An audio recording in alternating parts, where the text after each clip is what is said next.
topic is Making It in Higher Education, College Life 101, and we're talking to Attorney Michael McDonald from Tennessee State University.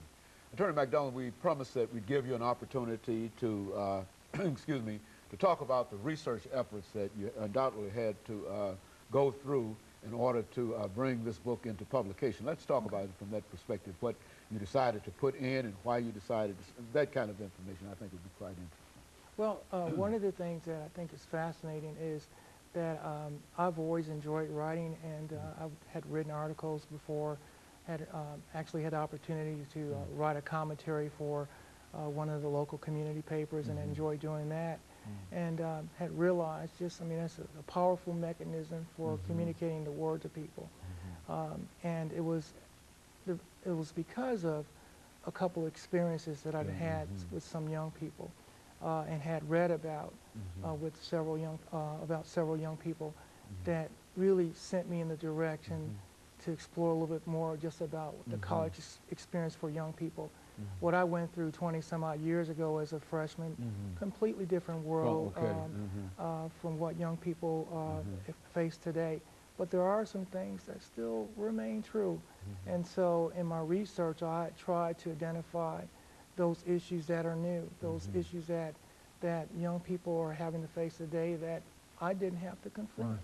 And part of the research in terms of me obtaining the information was I generated a survey a couple years ago, and it was extended to several hundred college students in this area.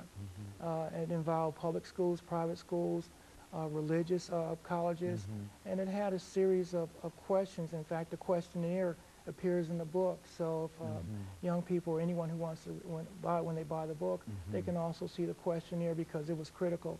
Just asking things just as basic as what makes for a good roommate. Well, what does make for a good roommate? Makes for a good roommate. One of the things they talk about is someone who can be trusted. Someone who can be trusted, someone who you can confide in, someone who's neat.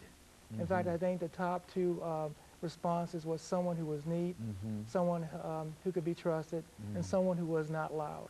Those are, I think, the three that that would make for a good roommate. They're a very good roommate. Very good. Right, kind of, you know, kind of like being seen and not right, seen and not heard. So, but some of the themes were reoccurring, irrespective if the student was at a four-year school or a two-year school, a public school or a private school, a Christian-based school or a secular, non-religious-based school. The responses and the themes still crossed and still a mirror imaged one another.